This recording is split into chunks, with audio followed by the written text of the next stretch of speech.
இன்றைக்கி வந்து நாம் எல்லா காய்கறியும் சேர்த்து கிரேவி பண்ணுறோம். இப்போ எண்ணெய் ஊற்றி கடுகு போட்டிருக்கிறேன். கடுகு பொரிஞ்சதும் வெங்காயம் போட்டுடலாம். கடுகு பொரிஞ்சிருச்சு. வெங்காயம், கருவேப்பிலை,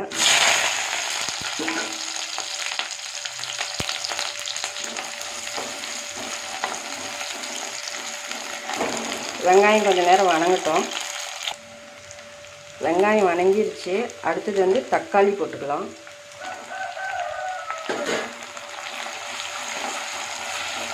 தக்காளி கொஞ்சம் நேரம் வணங்கட்டும். ஒரு தக்காளி, இஞ்சி, பூண்டு அரைச்சி வச்சுருக்குது, இதையும் போட்டுக்கலாம்.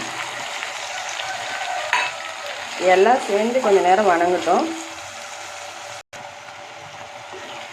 தக்காளி வணங்கிருச்சு. இப்போ இது கூட வந்து நம்ம என்னென்ன காய் சேர்க்க போகிறோன்னு பார்த்துடலாம்.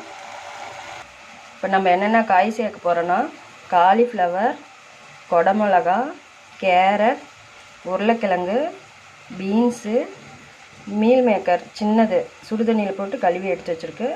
கூடவே கொஞ்சம் தேங்காய். இது எல்லாத்தையும் அதில் சேர்த்திக்கலாம். பாருங்கள், எல்லாத்தையும் சேர்த்து இது நல்லா கொஞ்சம் நேரம் கிளறி விடலாம்.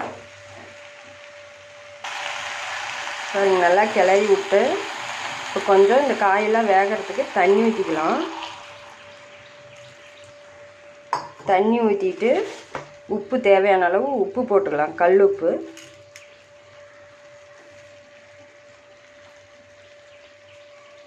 கல் உப்பு போட்டுக்கிட்டு இப்போ இது கூட மல்லித்தூள், மஞ்சத்தூள், கறி மசாலா தூள் 4 கொட்டி கிளறி விடலாம். பாருங்கள், நல்லா கொதிக்குது. இப்போ வந்து தேங்காய் அரைச்சி வச்ச தேங்காய் ஊற்றிக்கலாம். இந்த தேங்காய் கூட சோம்பு கொஞ்சம், கசகசா கொஞ்சம், அஞ்சரை பொட்டுக்கல்ல சேர்த்து அரைச்சி வச்சுருக்குது. இப்போ இதை வந்து ஊற்றிக்கலாம். இது கூட இதையும் நல்லா கொட்டி கிளறி விட்டு காயெல்லாம் வெந்து போச்சான்னு பார்த்துட்டு உப்பு காரம் பார்த்துட்டு சாப்பிட்றதான்.